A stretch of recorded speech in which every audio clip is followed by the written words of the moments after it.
This is Women's Leadership Success, episode number 137. Did you know that according to Gallup, microaggressions in the workplace, both subtle and unintentional, also known as soft bigotry, cost the U.S. workforce between $450 to $500 billion in lost productivity each year? Microaggressions in the workplace can have significant negative impacts on individuals and organizations. Those impacts include lost productivity, low morale, claims of a hostile work environment, and much more. Today we'll discuss diversity, inclusion, and how to deal with microaggressions in the workplace in a constructive and solution-focused way. And stay tuned until the end of the show for free access to a unique quiz that reveals your score on an important leadership soft skills critical to your advancement and success. Welcome to Women's Leadership Podcast, showing you how to influence people, improve your performance, and advance your career. Brought to you by women's leadership and career expert Sabrina Brahm and womensleadershipsuccess.com. Here's your chance to meet women trendsetters leading the way to success, accomplishment, and balance in business and life. No matter if you're a manager, CEO, or entrepreneur, join Sabrina for coaching and no-nonsense advice to improve your career and bottom line. This is Women's Leadership Success, and today I have the great pleasure of talking to Sean Andrews. And Sean, welcome. And would you just say a little bit about your background, what it is you do? Sure. So for the last, I worked in the pharmaceutical industry for 22 years, a variety of roles, sales, training, marketing, medical roles. But for the last 10, so I actually left pharma in 2014 as a result of a layoff and downsizing or acquisition. And that actually started me on a new path. And it was the little nudge I needed to start my own business. So for the last 10 years, I've worked as a speaker, like a keynote speaker. I speak to a lot of women's groups, but also just a lot of organizations in general on the topics of DEI, bias, emotional intelligence, leadership, and gender. So speaking is my main business, but then I also do some consulting on DEI to different companies. I'm a professor, so I teach at UC Irvine, and I teach both a women and leadership course as well as a diversity and inclusion at work course. And then I wrote a book in 2018 on essentially leadership and gender and emotional intelligence. So I wear a lot of hats, but that's what I've been doing for the last 10 years, but it's all been focused on those core topics. And your book was excellent, and you've been on our show before, and you sent out a really good article, and if it's okay with you, I'll post the article so people can download it when they listen to the show, because the article is really, really great. Yeah. But I wanted to talk to you about what the heck is DEI? And you said, I'm going to read this. It said, if you've been paying attention to politics or mildly conscious, then you likely heard the comments directed at Kamala Harris and other women calling them DEI hires. And you say Representative Tim Burchett of Tennessee and Representative Harriet Hagerman of Wyoming both referred to Kamala as a DEI hire, and other people have talked about Kimberly Cheadle. Is that her name? Mm-hmm. Yeah, she was the head of Secret Service, and she got a lot of heat because of the assassination attempt on Trump, and as part of that investigation of her. She was referred to as a DEI hire, referring to her being a woman. And so it was meant to be a derogatory term for her. And I just am so aware of so many code words that are going out about not just political, but in the workplace. And I want to just see if we can clarify it a little bit, because I think we get caught up not realizing we're even participating in something that actually is not a very good idea. So let's just start with DEI, but I have a couple of other questions I want to ask you. So what the heck is it? A DEI or a DEI hire?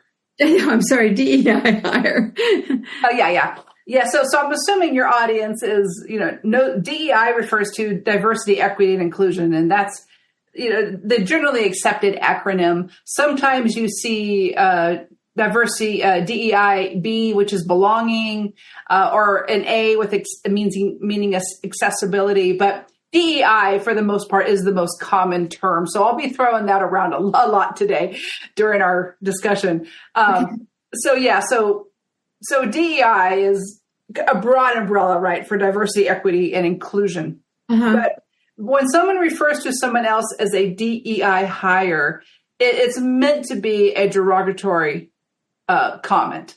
So, for example, and this is common not only in politics as we're living and seeing right now, but it's been common in the workplace for about 10 years.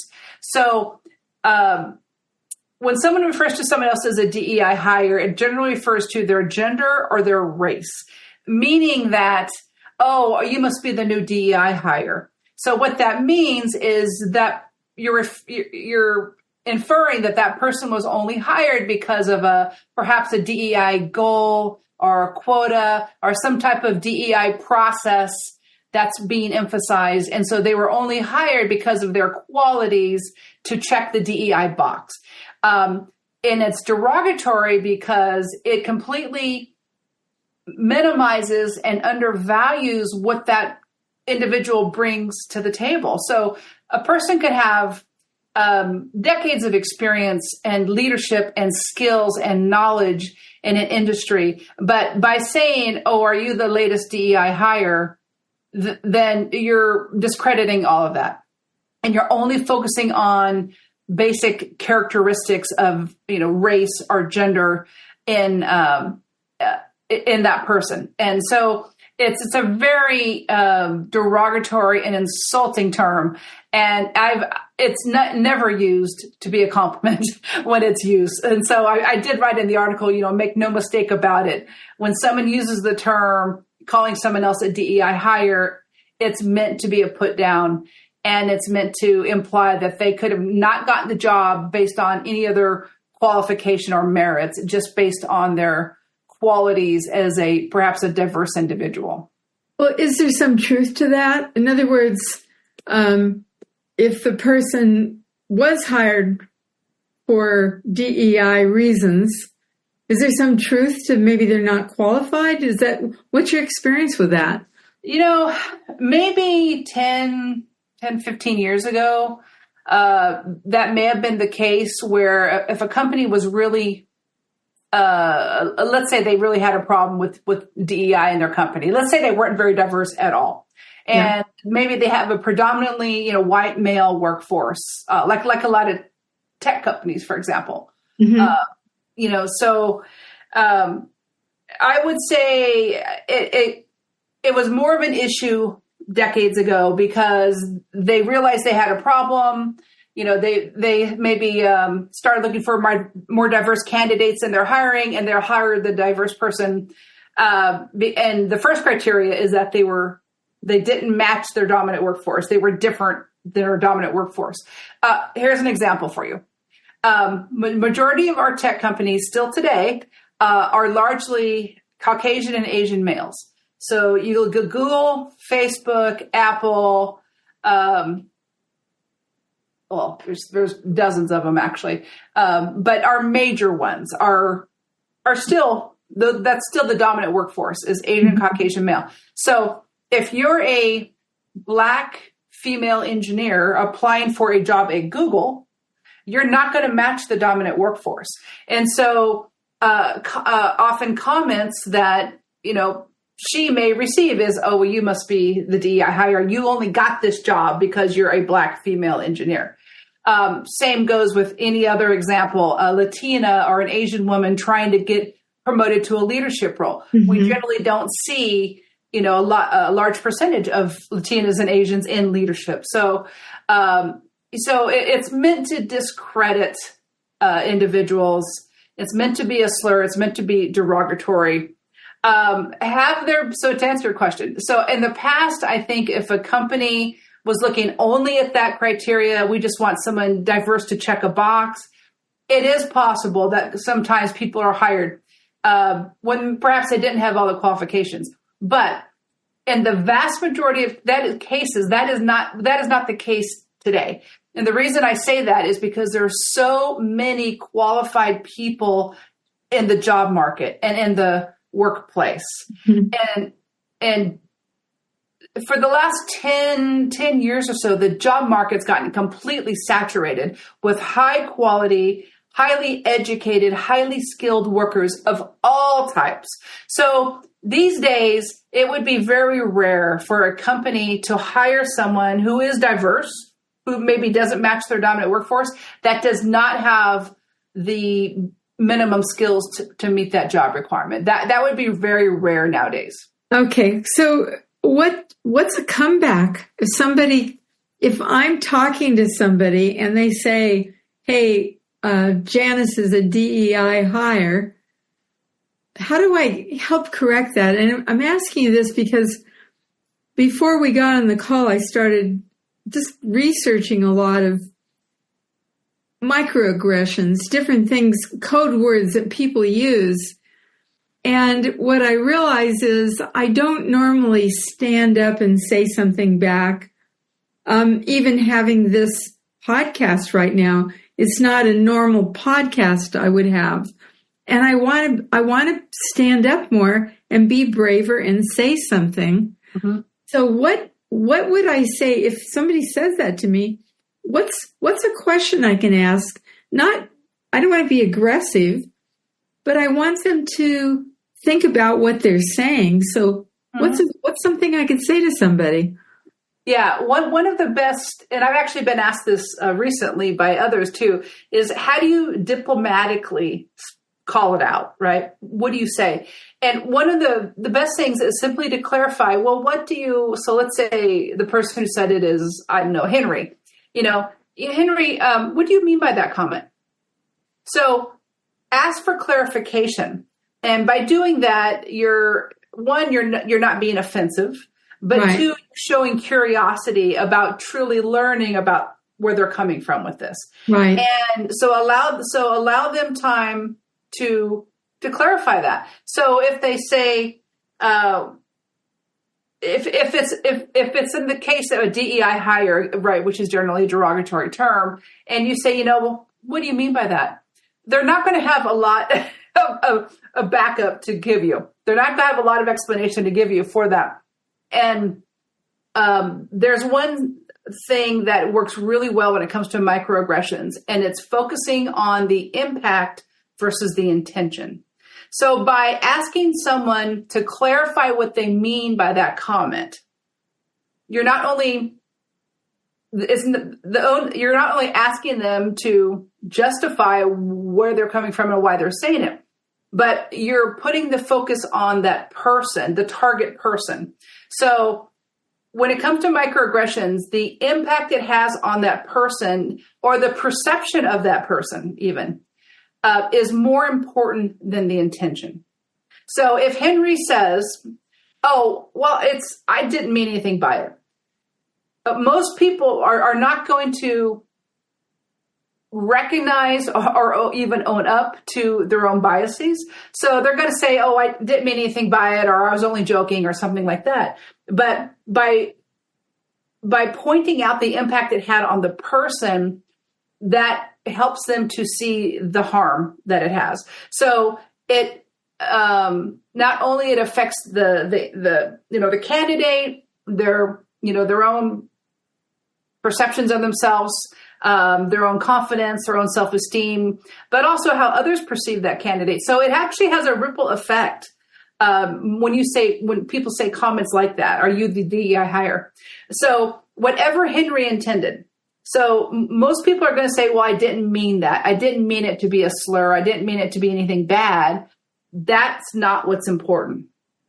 So redirect that person back to the impact it has and how it made her feel and how it could even change perceptions of people around her. So focus on impact versus intention.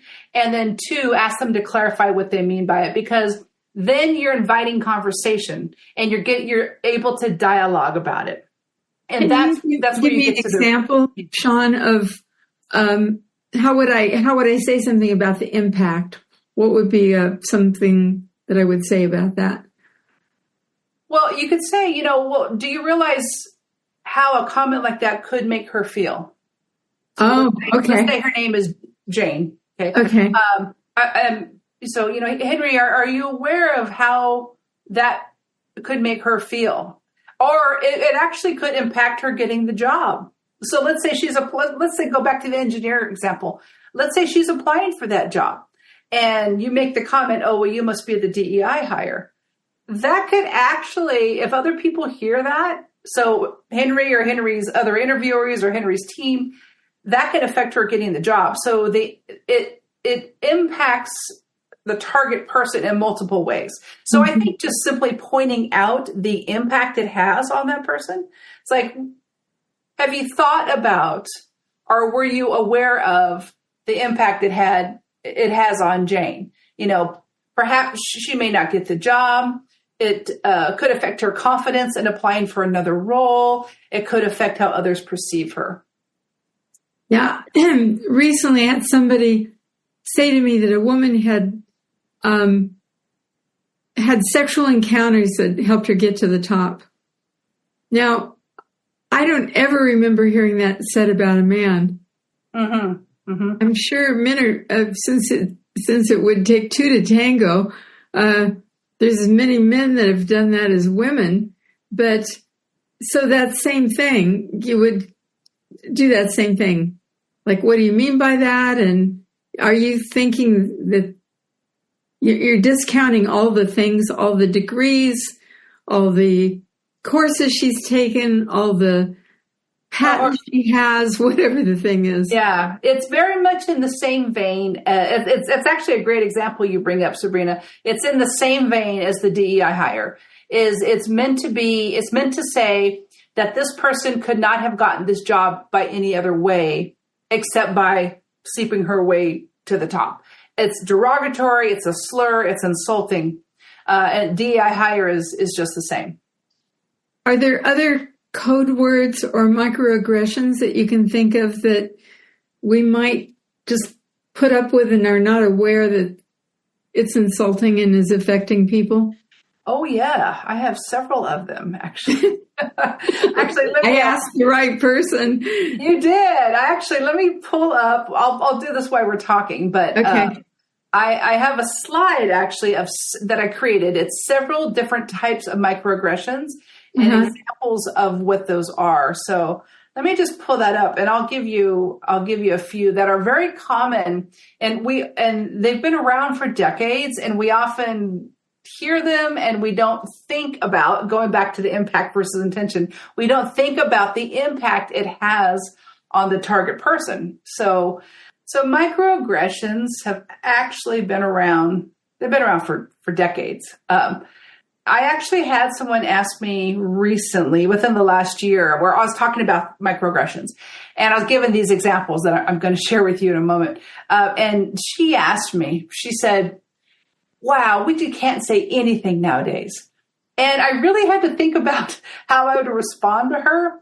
And it occurred to me that these microaggressions and the impacts of these microaggressions have always been there. Yeah. What's different now and between now and 30 or 40 years ago is now we're more evolved. Now we're more aware of these microaggressions, and we can actually check ourselves. We can call them out now, and we have more awareness about them. So it's not like these are new and we just, it's gotten too sensitive. We can't say anything.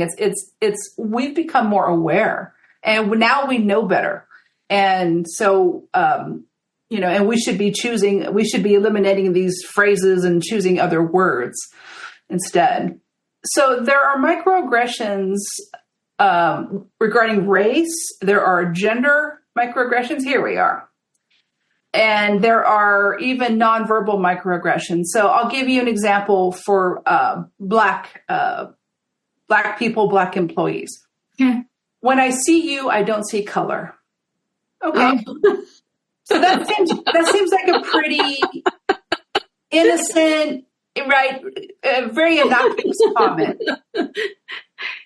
Okay. But so that's an example, but think of the message it's sending or the impact.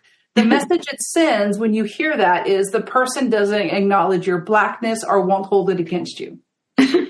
And here's another one. Sorry, go ahead. Here, and this is all for Black employees. You are so articulate. Now, you may mean for it to be a compliment, but again, intention is not the important part. Right. The message it sends is by saying you are so articulate is that Black people are not usually capable of competent intellectual conversation. That's the message that they receive. So again, impact supersedes intention. Here's a couple for, here's one for LGBTQ that's been around for at least probably 20 years. That's so gay. Okay, it's a common phrase. You probably heard it, right? Oh, that's so gay. When someone says that's so gay, what they're meaning is that's so dumb or stupid, whatever it is they're referring to. That's so gay. But the message it sends is that you are equating gay people with being dumb or stupid. Mm-hmm. So that's the impact. Mm-hmm. Here's another one. Were you born in the United States? So maybe you say this to someone who's Hispanic, and by asking that, the message it sends is that they may be an illegal immigrant or not a quote true American. So as you can see, some of these are common phrases. They've been around, but we often don't think of the impact. But they have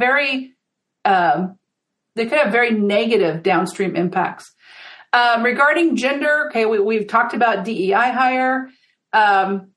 Here's another one. Men and women have equal opportunities for achievement.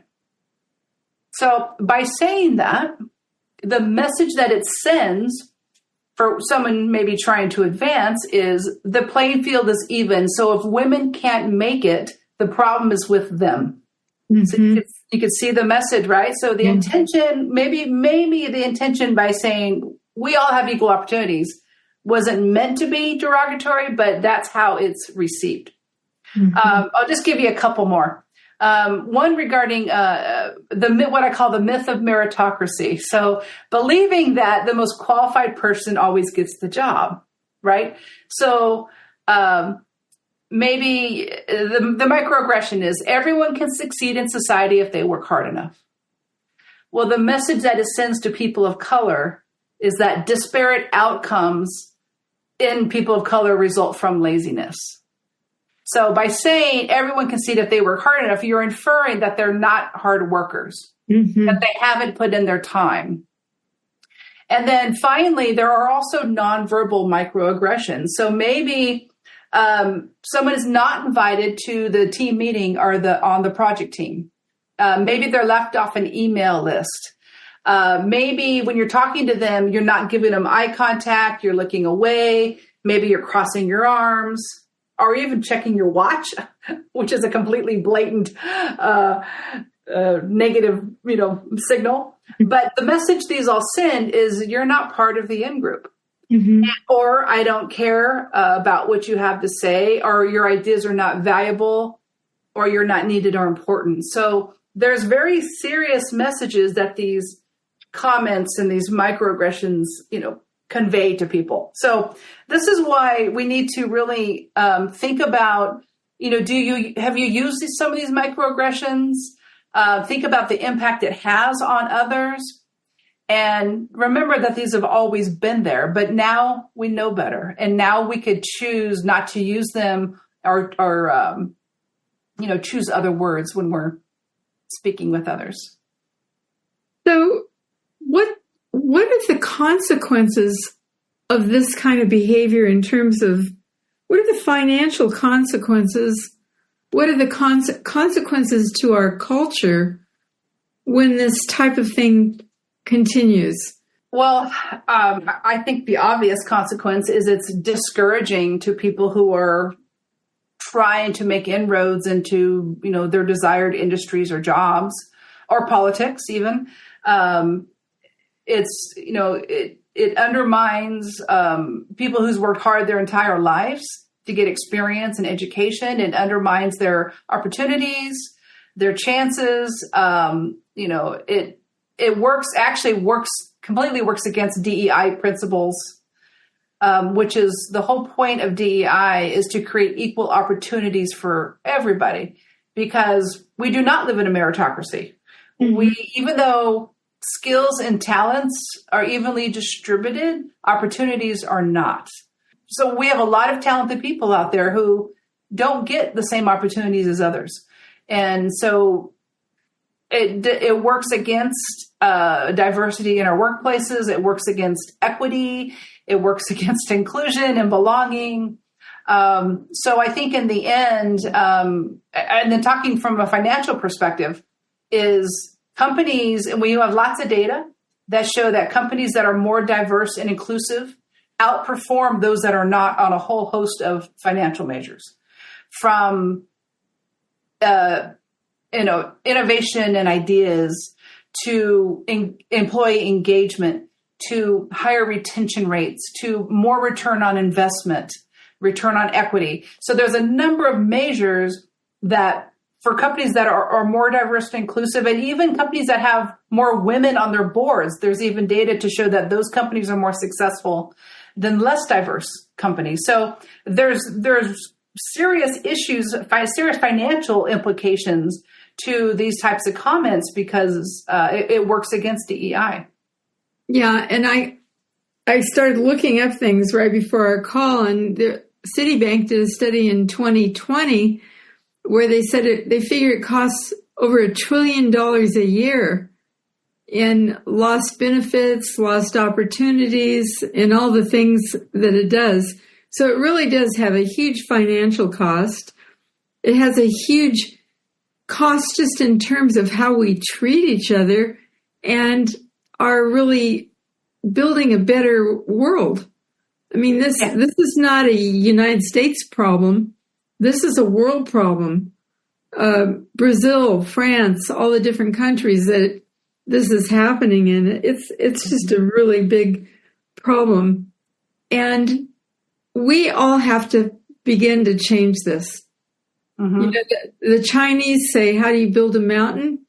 One stone at a time. So we each need to do something to make this shift happen.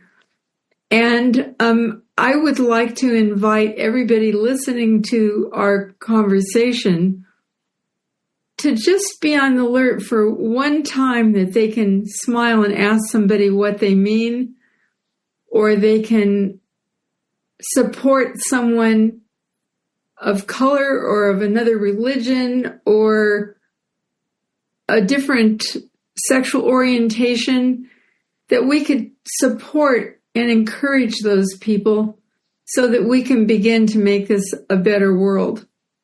And Sean, do you have anything that you would like to say about that? Yes, yeah, and that's well said, Sabrina. In the article I wrote, I included 4 strategies to minimize biases and microaggressions, because microaggressions are simply biased statements. And as I mentioned to you, many of them sound, pretty, pretty harmless, but that's not the case. It's the message it really sends, the underlying message. Mm-hmm. So 4 suggestions I made is, if you hear of these microaggressions or biased statements, or if you use them yourself, ask yourself if they're consistent with your personal values. A lot of times we find ourselves, maybe saying things to go along with the crowd, and that's really not who we are.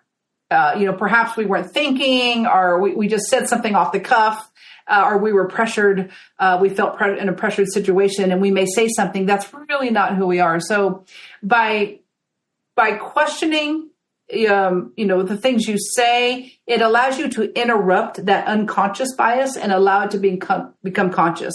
And once it's conscious, then we can address it. So first is ask yourself if these biases are consistent with the person you want to be in your personal values.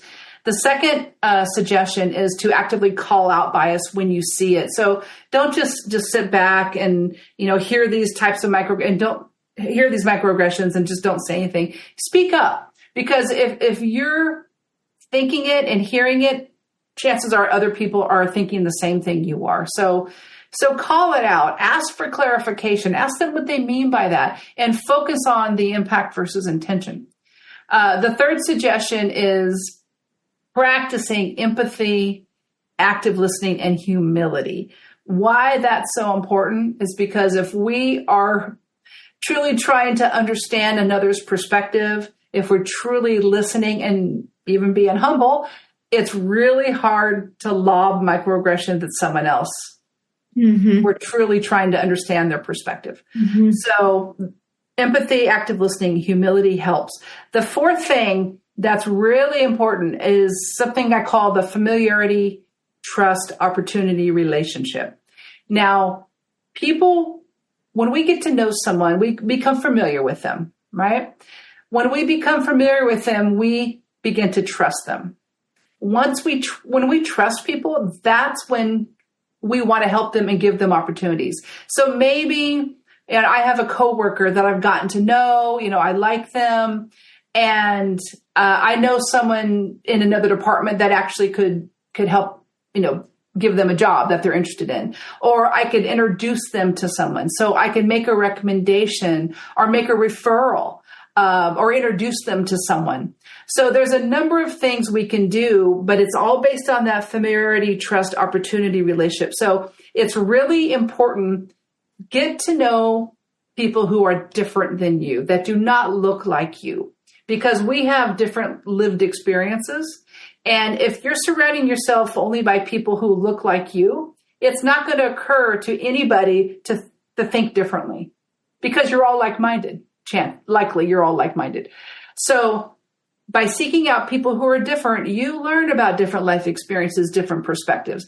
Then you build that familiarity, you build that trust, and then opportunity often follows. So those would be my 4 suggestions to help minimize bias and address these microaggressions. Wow, it's so inspiring. Sean, if someone wants to get a hold of you, to have you speak somewhere, or how would they reach you?